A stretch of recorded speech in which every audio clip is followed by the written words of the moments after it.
오늘 우리에게 주시는 하나님의 말씀은 창세기 44장 32절에서 33절 말씀입니다.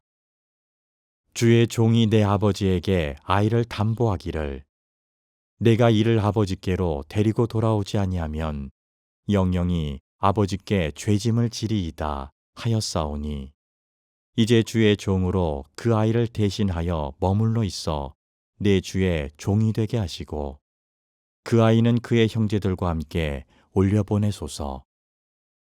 아멘.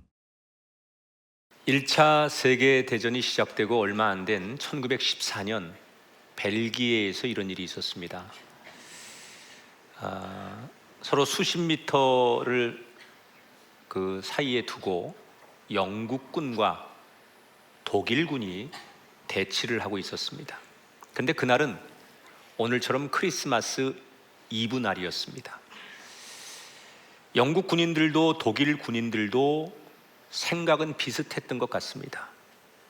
고향에 있는 가족들이 그립고 성탄절에도 이렇게 총뿌리를 겨누고 싸워야 하는가? 이런저런 생각에 마음이 뒤숭숭했습니다. 그런데 그때 누군진 모르겠지만 참호 속에서 한 사람이 캐럴을 부르기 시작했습니다. 그리고 곧이어 누가 먼저랄 것도 없이 참호 안에 있는 군인들이 캐롤을 따라 부르기 시작합니다. 놀라운 것은 건너편에 있는 상대 측에서도 이 노랫소리를 듣고 같이 캐럴을 부르기 시작합니다. 서로 그동안 죽이려고 총뿌리를 겨누었지만 크리스마스를 기념하는 마음은 영국 군인이나 독일 군인이 똑같았습니다. 이때 용기를 얻은 한 독일 병사가 어디서 구했는지 작은 크리스마스 트리를 들고 비무장 상태로 참호 위로 올라왔습니다. 영국군의 입장에서는 적군이 우리를 향해 걸어오니까 당연히 총을 쏘아야 하지만 그날은 어느 누구도 자신들을 향해 걸어오는 상대 군인을 향해 총을 쏘지 않았습니다. 그리고 그 병사를 시작으로 또 다른 병사들이 올라오고 이쪽에 있는 영국 병사들도 뛰어 올라가 서로가 악수를 하고 포옹도 하고 그리고 담소를 나누며 자기들 주머니에 가지고 있는 소소한 기념품을 서로 교환했어요. 그리고 그들은 약속했습니다. 내일이 크리스마스 날인데 내일은 우리 싸우는 거 잠깐 멈추고 영국 군인, 독일 군인 대표로 축구 경기를 하자. 그래서 평화를 그 다음 날까지 지속했다는 거예요. 예수 그리스도가 오신 날을 기념해서 잠시나마 서로가 서로에게 총뿌리를 겨눴던 벽을 허물고 평화의 시간을 가졌던 그날의 사건을 역사는 크리스마스의 휴전이라고 부릅니다. 모든 사람들은 이 크리스마스 휴전의 이야기처럼 평화를 갈망합니다. 분쟁과 미움과 다툼이 없는 그런 인생을 살고 싶어 하죠. 그러나 크리스마스 휴전 이후에 다시 전쟁을 이어야 했던 것처럼 우리는 정작 평화를 원하지만 우리가 살아가는 세상에 수없는 갈등, 그래서 누군가와 벽을 쌓고 살고 또는 이웃과 내가 속한 공동체가 누군가와 큰 벽을 쌓아놓고 미워하고 증오하고 갈등하며 삽니다. 문제는 시간이 가면 갈수록 그 벽이 점점 높아진다는 거예요. 처음에는 작은 벽을 세우고 너와 내가 소통하지 못하고 살아가던 우리들이 시간이 갈수록 그 벽은 우리를 다시 만날 수 없도록 더 높아지고 두꺼워지고 있다는 거죠. 어떻게 하면 우리는 우리가 정말 마음속에 원하는 대로 누군가와 다투지 않고 혹시 원하지 않던 벽을 세웠다면 그 벽을 허물고 지낼 수는 없을까? 그래서 오늘 저는 창세기에 나오는 요셉의 이야기를 통해서 올 한 해가 가기 전, 아니 우리가 긴 시간이 오기 전 내 삶에 나를 가로막고 있는 인생의 수없는 벽들을 어떻게 허물까를 하나님이 주시는 지혜로 소유하기를 원합니다. 오늘 성경 말씀의 이야기는 이집트의 총리인 요셉이 그의 나이 39살 총리가 된 지 딱 9년이 되던 해에 일어난 사건입니다. 당시 이집트 주변에는 오랜 흉년이 있어서 많은 나라들이 양식이 없어서 허덕이고 있었고, 그래서 이웃 나라의 많은 사람들은 양식을 구하러 이집트로 많이 건너왔었어요. 그날도 한 외국인 무리들이 양식을 구하러 왔는데 하필 총리였던 요셉의 눈에 띄었습니다. 요셉은 지나가는 한 외국인 무리를 보고 깜짝 놀라 자기의 눈을 여러 번 비비며 그들을 또다시 주목해 봅니다. 왜냐? 그들은 지금으로부터 22년 전 자기 나이 17살 때 울며 애원하는 자기를 모질게 이집트의 노예로 팔아 넘겼던 짐승만도 못한 자기 형들의 모습이었어요. 그동안 말로 다 표현할 수 없는 삶의 어려움을 겪었던 요셉으로서는 마치 원수를 외나무 다리에서 만난다고 22년 만에 자신의 인생을 짓밟은 그들을 대면하게 된 거예요. 그런데 그들은 설마 지금 이 총리가 자기들이 팔아넘긴 요셉이라고 꿈에도 생각을 못해요. 요셉은 그들을 부릅니다.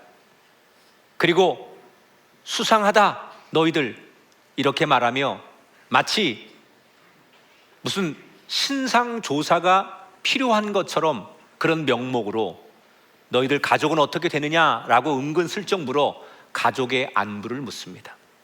그리고 그들의 진술을 통해서 고향에 계신 아버지가 아직 살아있고 자기의 하나밖에 없는 친동생 베냐민이 잘 지낸다는 소식을 듣게 됩니다. 요셉은 이때부터 자기 앞에 놓인 형들을 테스트하기 시작해요. 첫 번째, 너희들 수상하니 너희들이 스파이가 아니라는 것을 증명하려면 고향에 있는 너희의 막내 동생 베냐민을 이리로 데려와라. 그래서 동생을 데려옵니다. 그리고 두 번째 테스트를 진행하죠. 그 베냐민이 도착하자 얼마 뒤에 요셉은 베냐민의 곡식 자루에 자기의 은잔 하나를 몰래 집어넣고 그 동생을 도둑으로 몰아요.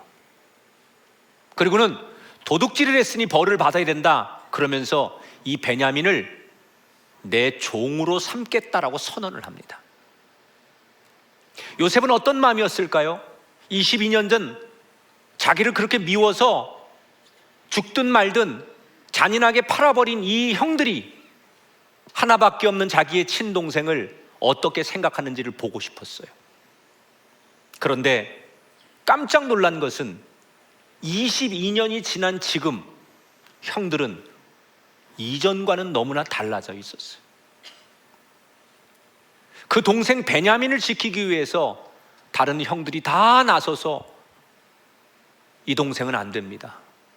차라리 저희를 종으로 삼아 주실지언정 이 동생은 용서해 주세요. 그리고 간청하는 거예요.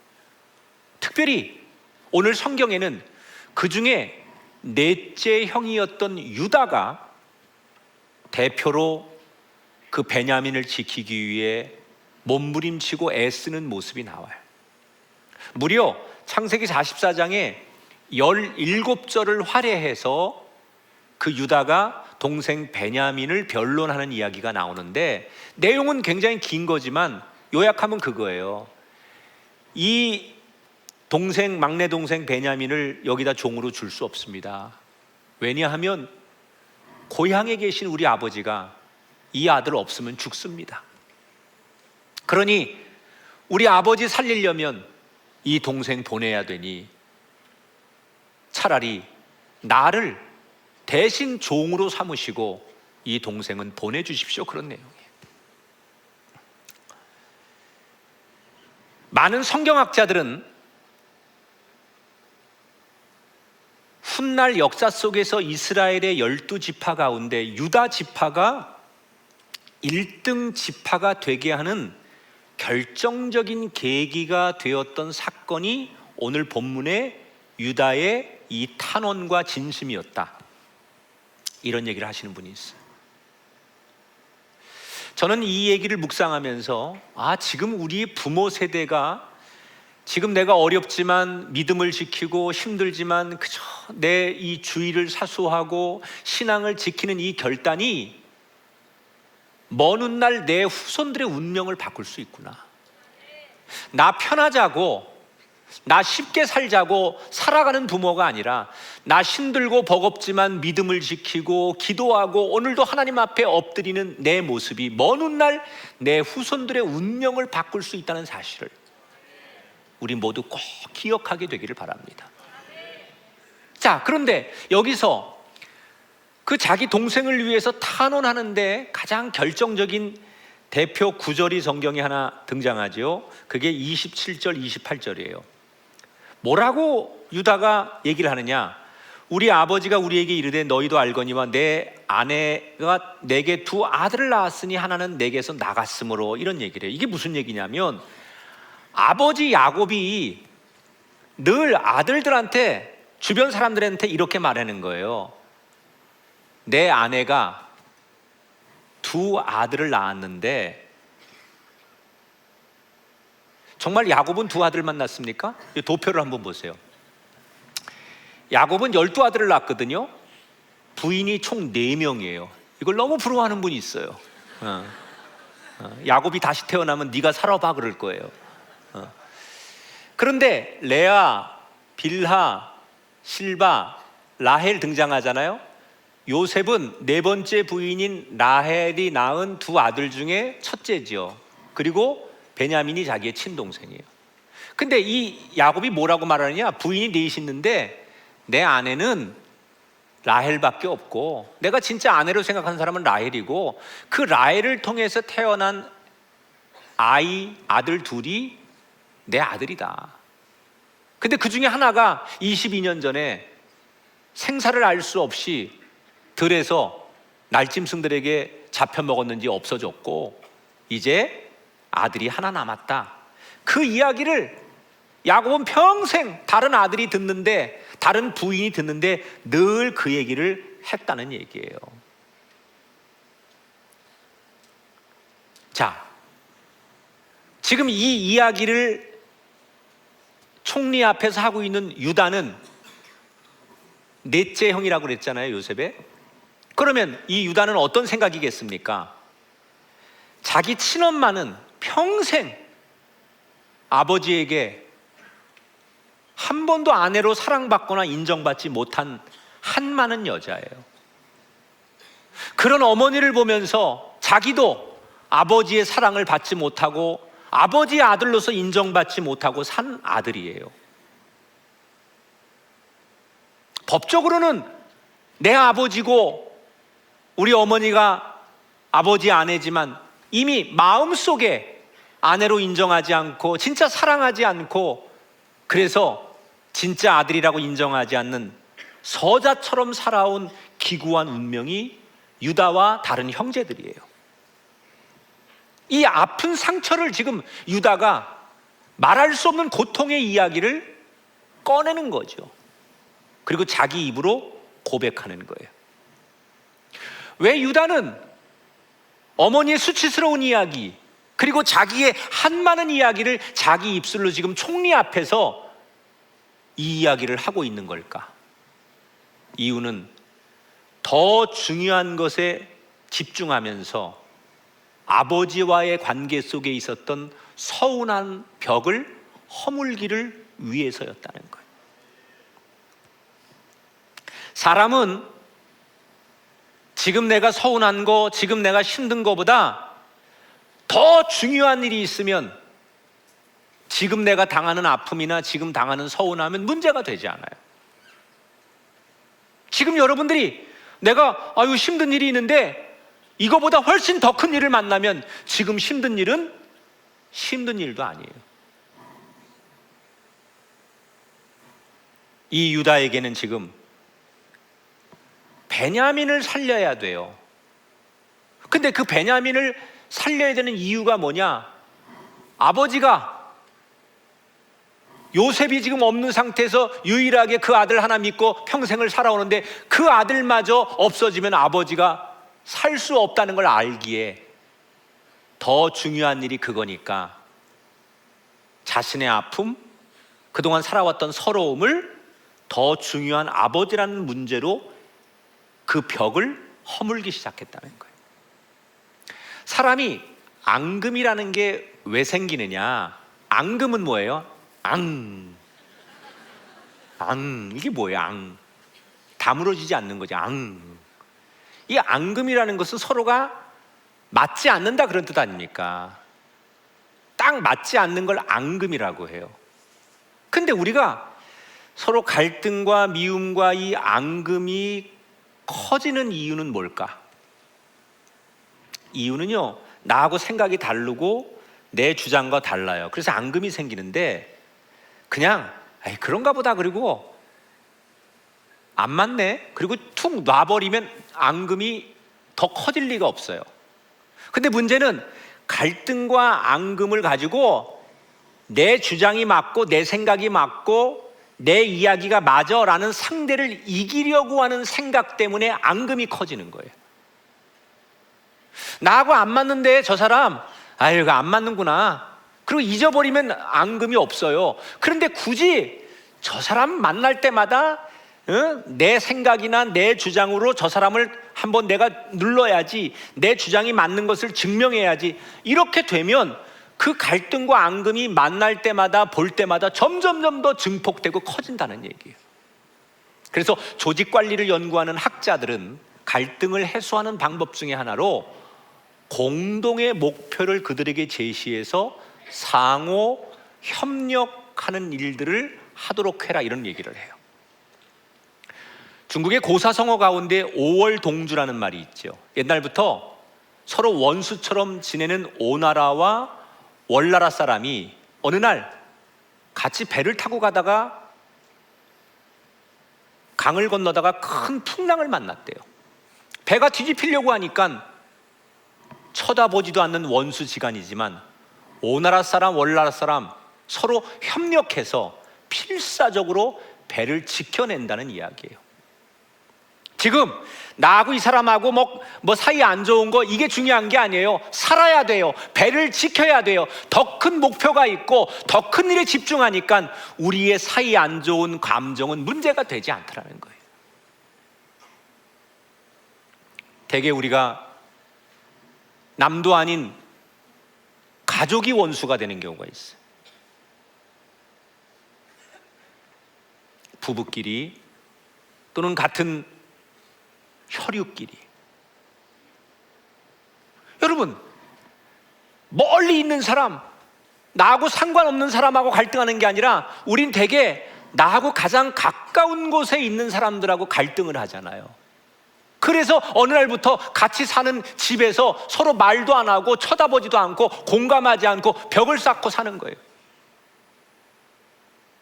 부모 자식 간에, 형제 간에 큰 벽을 쌓아놓고 서로가 마음을 소통하거나 인격을 나누지 않는 사람들.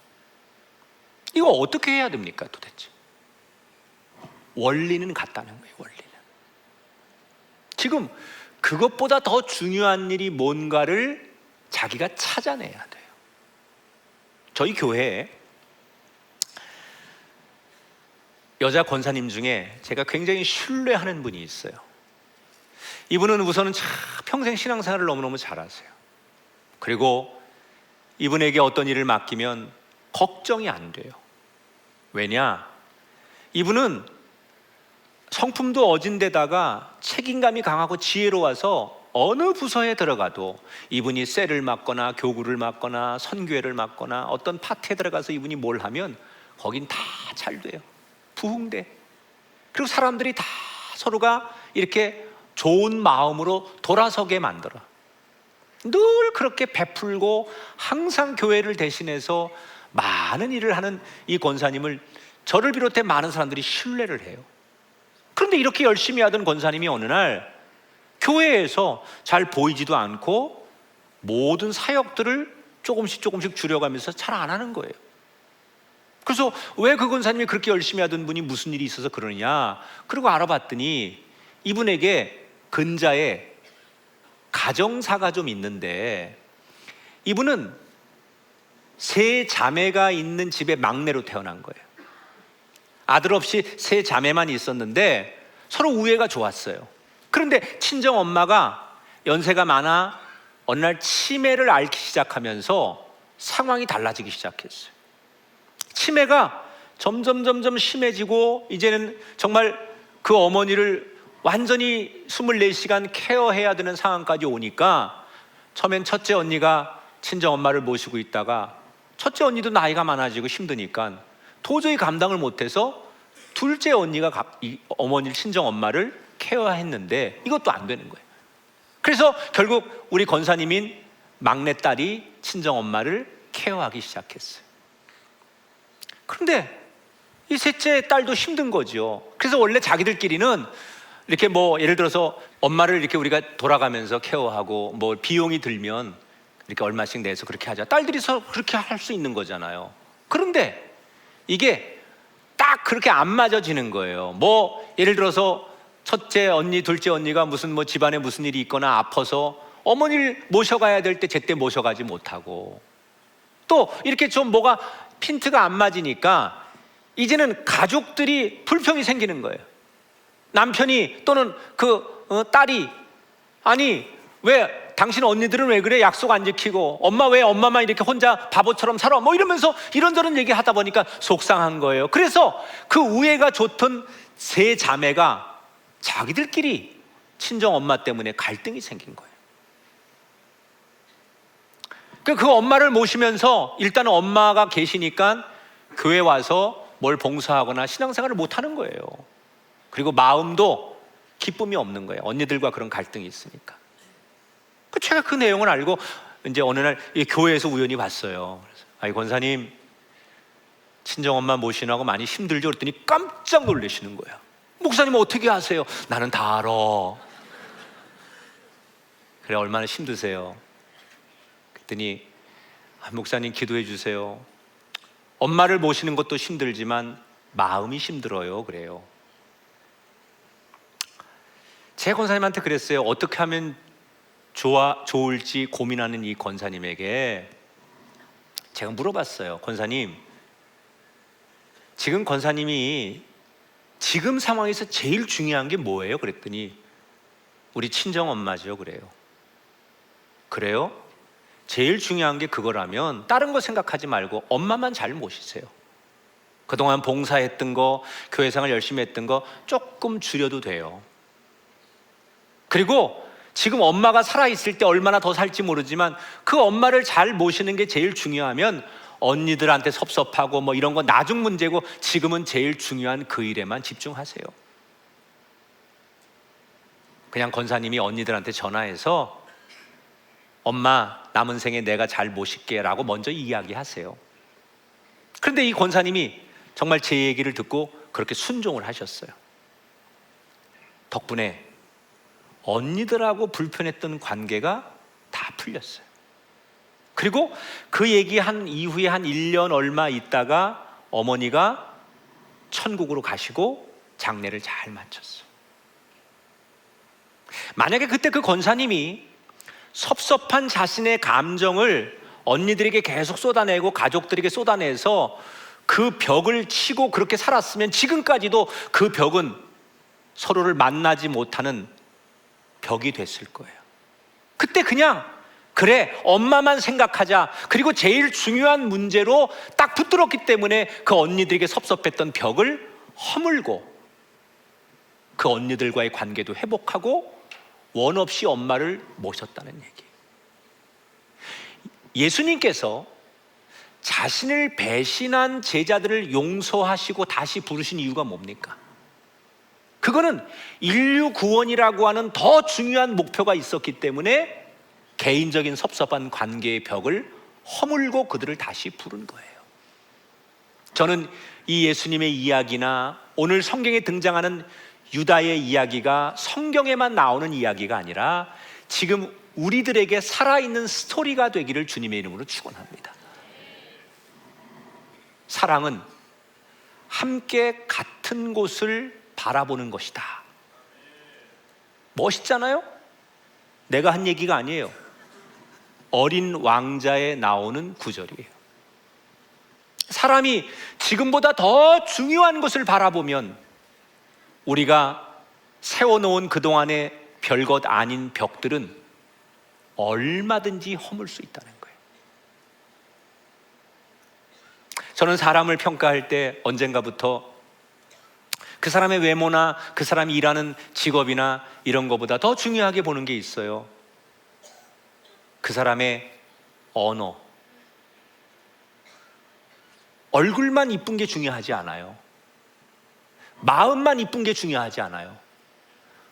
얼굴이 이쁘고 마음이 이쁜 것처럼 말이 이쁜 사람들이 있어요.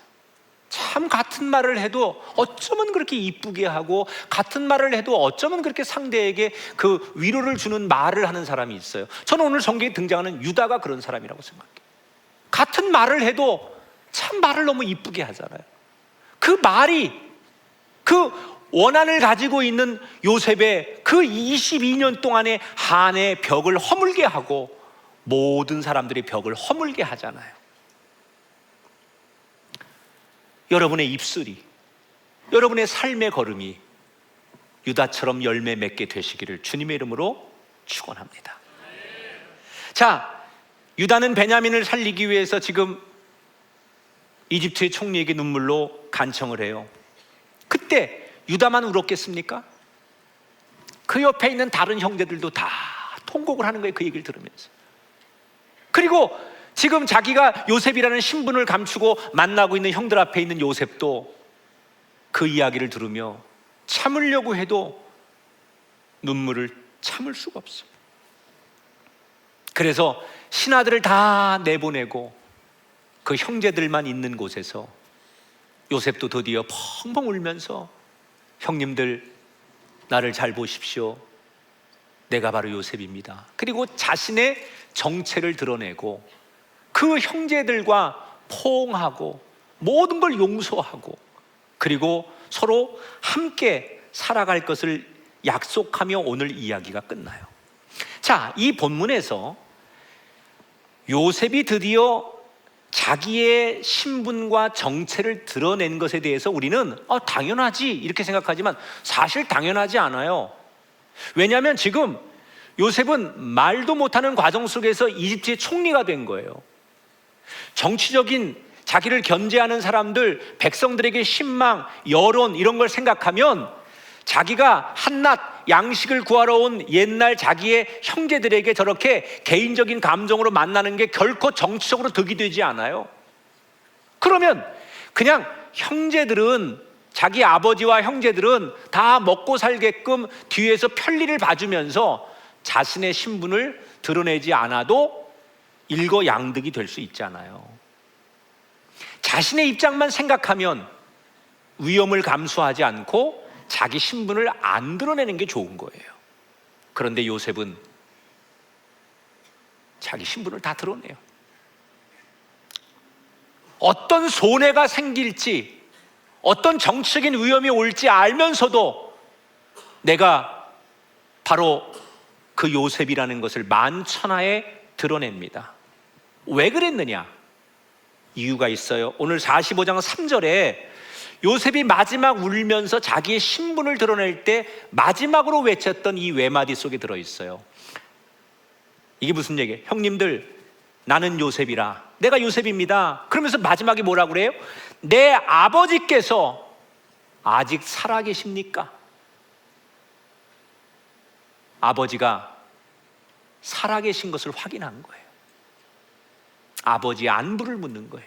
다른 거 안 해요. 내가 요셉입니다 그러면서 아버지가 정말 살아계신 거지요? 라고 물어요. 왜 아버지를 찾을까요? 그 마음은 아버지에 대한 미안함이에요. 뭐가 미안했을까 요셉은? 이런 거죠.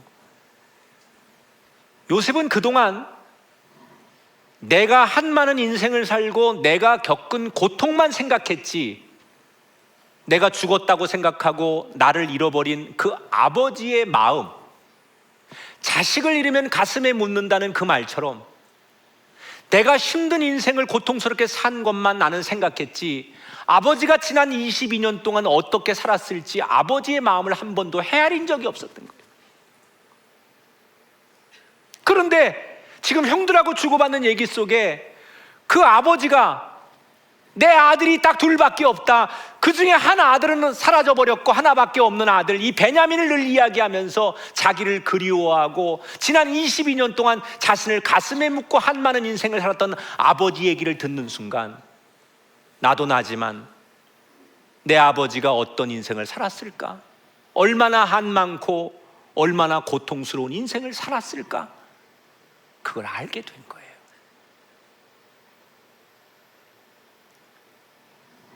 여러분, 사람은 내 아픔의 시선을 가지고 나만 바라보면 내가 제일 불쌍한 사람 같고 내가 제일 힘든 사람 같아. 나만 바라보면 세상에 내가 제일 불행한 사람 같고 세상에 내가 제일 바보처럼 사는 것 같고 내가 제일 불쌍해, 나를 바라보면. 그런데 우리가 그 시선을 내가 아닌 내가 이렇게 힘들 때 너는 얼마나 힘들겠냐, 내가 이렇게 가슴 졸일 때 네 마음은 어떻겠느냐, 이렇게 상대의 아픔을 보면 사람은 생각이 바뀌고 행동이 바뀌는 거예요.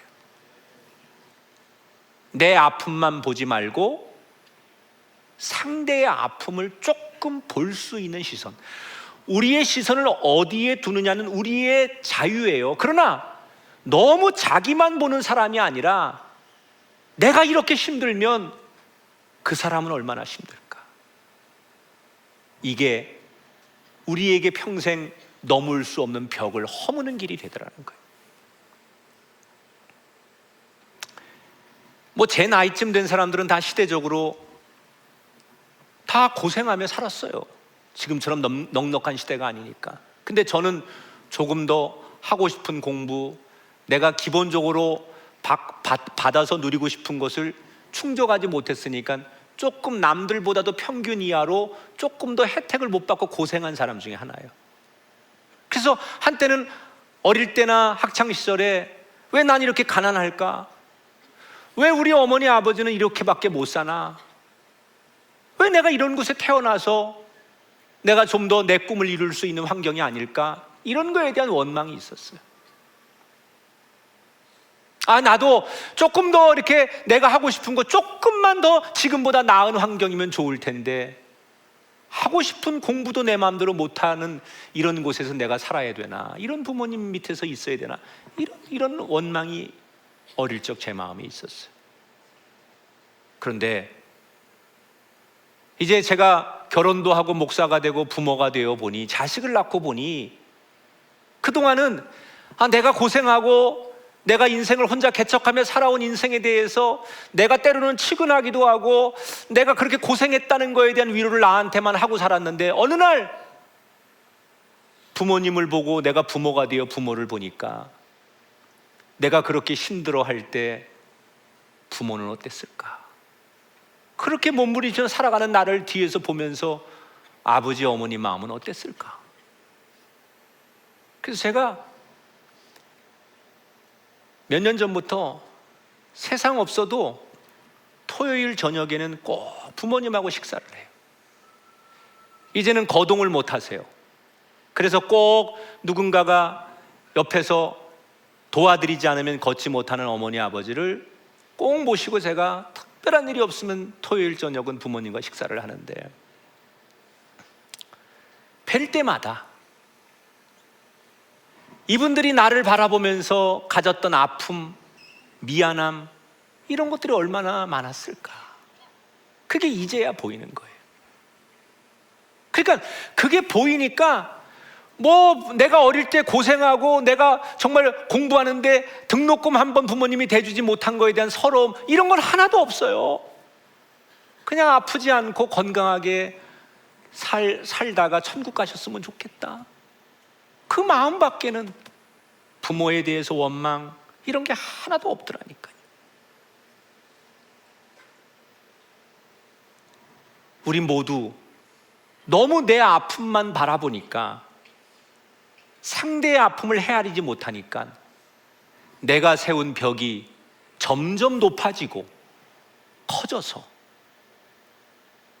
내가 더 힘든 거 아니겠습니까?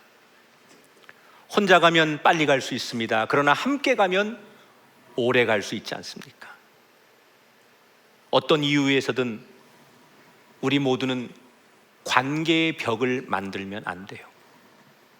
그동안은 잘 몰라서, 젊어서, 혈기로, 야망으로 그냥 어찌 살다 보니 이런저런 불편한 내 주변의 벽들을 많이 만들었다면, 우리 인생의 목표는 마지막 날 내가 만든 벽을 다 허물고, 적어도 나와 불편하고 나와 서로 벽을 만들어